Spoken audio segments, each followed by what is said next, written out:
So hello everyone, मैं सबका स्वागत करता हूं लर्निंग जोन के हमारे इस यूट्यूब चैनल के प्लेटफॉर्म में। आशा करता हूं आपका टेस्ट, आपका जो नीट के एग्जाम 2024 बहुत अच्छा गया होगा। और जैसे कि आपने थंबनेल में देख लिया है कि हम आज डिस्कस करने वाले हैं कि कोई ऐसा सवाल था क्या जूलॉजी में जो कि एनसीईआरटी के बाहर था। ऐसे बहुत सारे चर्चा, ऐसे बहुत सारे आप देख सकते हो यूट्यूब में बहुत सारे डिस्कशन चल रहे हैं कि कोई सवाल एनसीईआरटी के बाहर था या नहीं था।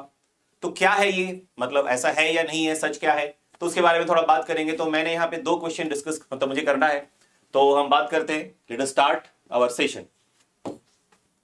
तो सबसे पहला क्वेश्चन जो मैं आपसे डिस्कस करना चाहता हूं, तो पहले डिस्कस करेंगे फिर मैं बताऊंगा। मतलब इंटरेस्टिंग चीज ये है कि ये एनसीईआरटी के बाहर है या नहीं, ये डिस्कस करने के बाद बात करेंगे, ठीक है ना। चलिए बात करते हैं। तो सवाल है आपका सेक्शन ए से सवाल था। क्वेश्चन नंबर, अच्छा यहाँ पे जो कोड हमने यूज किया, हमारा जो पेपर का कोड हम यहाँ पे डिस्कस कर रहे हैं, उस सीक्वेंस में Q4 कोड है और क्वेश्चन नंबर 161 है। तो क्वेश्चन जो है उसमें पूछा गया है which of the following are autoimmune disorder. बेटा पूछा है कि कौन सा इसमें ऑटो इम्यून डिसऑर्डर है, ठीक है ना। सबसे पहले लिखा गया है माइस्थीनिया ग्रेविस, बिल्कुल सही, हमें पता है, हमने पढ़ा है माइस्थीनिया ग्रेविस, हम लोकोमोशन चैप्टर में पढ़ते हैं। ये क्या करता है बेसिकली, इसमें प्रॉब्लम क्या होता है कि जो न्यूरोमस्कुलर जंक्शन होता है वहां पे कनेक्शन जो है वो खराब हो जाता है। इससे क्या होता है, जो कंट्रोल है मसल्स का वो खराब हो जाता है, वॉलेटरी मसल्स का स्पेशली। तो ये ऑटो इम्यून डिसऑर्डर बिल्कुल सही है। दूसरा देखते हैं, लिखा है रेमिटॉइड अर्थराइटिस। बेटा ये भी ऑटो इम्यून डिसऑर्डर है ना, ये भी हमने पढ़ा हुआ है। इसमें होता क्या है कि हमारा जो इम्यून सिस्टम है वो किसको अटैक कर रहा है, वो हमारे सेल्स को अटैक कर रहा है। इससे होता क्या है, जहां जहां पे अटैक करेगा वहां पे इन्फ्लामेशन हो जाता है। इसी को इसीलिए कहा जाता है, इस डिजीज को कहा जाता है इसलिए रेमिटॉइड अर्थराइटिस। तो ये भी ऑटो इम्यून डिसऑर्डर है बेटा। तो हमारे पास ए और बी ऑटो इम्यून डिसऑर्डर हो गए। आगे बढ़ते हैं। अब एक गाउट, हम सबको पता है कि जो यूरिक एसिड होता है हमारे ज्वाइंट्स में जब जमा हो जाता है, क्रिस्टल्स, यूरिक एसिड के क्रिस्टल्स जब हमारे जॉइंट्स पे, बोन के जॉइंट्स पे जमा हो जाते हैं, तब उस कंडीशन को कहते हैं गाउट। तो ये तो ऑटोइम्यून डिसऑर्डर नहीं है बेटा। नेक्स्ट है मस्कुलर डिस्ट्रॉफी। इस केस में क्या होता है, ये भी ऑटोइम्यून डिसऑर्डर नहीं है, एक जेनेटिक डिसऑर्डर है। इससे मसल जो है वो वीक होने लगता है कंटिन्यूअसली, ठीक है। लास्ट में यहां पे लिखा है, ये बहुत इंपॉर्टेंट है बेटा, ये डिजीज का नाम ये हमारे एनसीईआरटी में नहीं दिया है। क्या लिखा है इसमें, सिस्टमिक लूपस एराइथ्रोमैटोसिस। ये भी एक ऑटो इम्यून डिसऑर्डर है। क्या बेटा, ये भी एक ऑटो इम्यून डिसऑर्डर है। इस केस में जो हमारा इम्यून सिस्टम है हमारे टिश्यू को अटैक करता है, और जहां पे टिश्यू को अटैक करेगा वहां पे हमें क्या हो जाएगा, वहां पे भी इन्फ्लामेशन हो जाता है, ठीक है। तो ये भी एक ऑटो इम्यून डिसऑर्डर है जो कि हमारे एनसीईआरटी में नहीं है। अब सवाल ये उठता है, ये सेक्शन ए का सवाल है बेटा, ये सेक्शन ए का सवाल है। तो अभी आपके मन में आएगा कि सर ये तो फिर एनसीईआरटी के बाहर हो गया। लेकिन अगर हम ऑप्शंस को देखेंगे तो बहुत ही स्मार्टली ऑप्शंस को इसमें दिया गया है कि अगर किसी को पता नहीं है कि ये सिस्टमिक लूपस एराइथ्रोमैटोसिस ये एक्चुअल में ऑटोइम्यून डिसऑर्डर है या नहीं, ये अगर पता भी नहीं किसी को तो भी आंसर कर सकता है। कैसे, देखते हैं। अब देखो ऑप्शन को देखो आप, पहले दिया ए बी डी ओनली। तो ए बी दोनों तो ऑटोइम्यून डिसऑर्डर हमें पता है। डी मस्कुलर डिस्ट्रॉफी ये ऑटोइम्यून डिसऑर्डर नहीं है, ये हमें पता है अच्छे से, ये जेनेटिक डिसऑर्डर है। तो ये ऑप्शन तो हो नहीं सकता। दूसरा देखते हैं ए बी और ई। तो यहां पे कहा है कि ए बी और ई, चलो ठीक है, हम थोड़ी देर के इसको रख देते हैं कि ये हमारा ऑप्शन, इसको हम कंसिडर करेंगे कि नहीं करेंगे, पहले बाकी ऑप्शन देख लेते हैं। हमें पता नहीं, मान लेते हैं कि ई जो है, या जो फिफ्थ ऑप्शन है, ये आपका मतलब ऑटोइम्यून डिसऑर्डर है या नहीं हमें नहीं पता, ठीक है। चलो बी सी ई दिया है।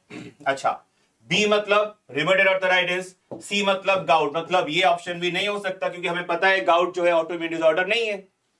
अच्छा, फोर्थ ऑप्शन देखते हैं, सी डी एंड ई।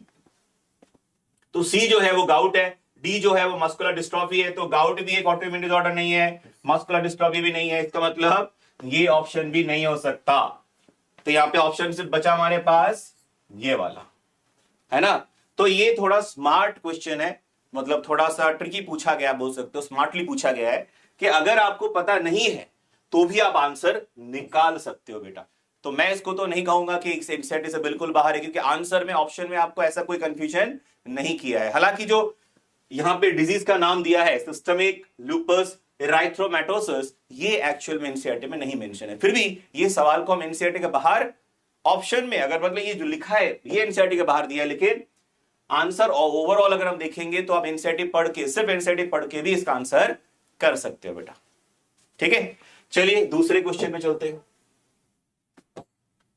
अब ये वाला जो क्वेश्चन है बेटा, ये आपका सेक्शन, ये वाला जो क्वेश्चन है बेटा, ये सेक्शन बी का है बेटा, ये ऑप्शनल है बेटा। तो क्वेश्चन ये ऑप्शनल है, तो इसमें हुआ मतलब क्वेश्चन को आप थोड़ा पहले सॉल्व करते। मीजोजोइक एरा, तो क्या होगा ये, बर्ड्स एंड मैमल। प्रोटियोजोइक एरा, ये हो जाएगा लोअर इनवर्टिब्रेट्स। सिनोजोइक एरा, ये हो जाएगा मैमल्स का। और पैलियोजोइक एरा हो जाएगा फिशेस का। अब देखो बेटा, एक एक करके हम लोग बात कर लेते हैं। सबसे पहले मैं क्या बोलना चाहता हूं अंत में बताता हूं। तो आंसर तो हमें पता है कौन सा होगा, वो मार्क कर लेते हैं पहले। ए का है हमारा, ए का है थर्ड, अच्छा ए का थर्ड है, बी का है 1, सी का है 4, तो ये वाला डी का है 2, तो ये 4 हमारा आंसर होगा। सही है। अब मेरा ये कहना है यहाँ पे, मतलब हमारा मतलब मेरा जो आइडेंटिफिकेशन है, या मेरा जो आप बोल सकते हो, मैं जो कहना चाहता हूं आपसे, देखिए अगर आप एनसीईआरटी को अगर आप देखोगे, जैसे अभी स्क्रीन पे आपका फ्लैश हो रहा होगा, आप देखेंगे अगर, तो उसमें देखना जो आपका पीरियड, जो आपके हमने एवोल्यूशन के जो जियोलॉजिकल टाइम स्केल हमारे एनसीईआरटी बुक में दिया है, उसमें जो इवोल्यूशन ऑफ बोल सकते हो जो वर्टिब्रेट्स, उसके ऊपर एक टेबल दिया गया, एक चार्ट दिया गया है।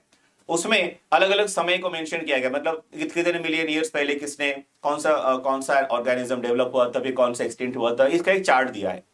लेकिन अगर हम पढ़ेंगे और उस चार्ट में भी देखेंगे, तो कहीं पर भी ये मेंशन नहीं है कि कौन सा वाला पार्ट या कौन सा टाइम पीरियड 300 मिलियन से 350 मिलियन या 500 मिलियन ईयर पहले उस समय को क्या कहा जाता था, वो एनसीईआरटी में डायरेक्टली मेंशन नहीं है बेटा।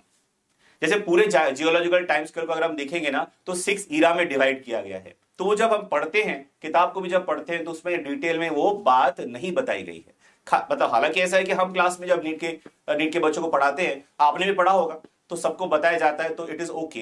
बट अगर हम सिर्फ एनसीईआरटी के पॉइंट ऑफ व्यू से बात करें, तो एनसीईआरटी में कहीं भी डिटेल में मेंशन नहीं है कि कौन सा टाइम पीरियड क्या है, मतलब कौन सा टाइम पीरियड किस नाम से जाना जाता है, वो मेंशन नहीं है।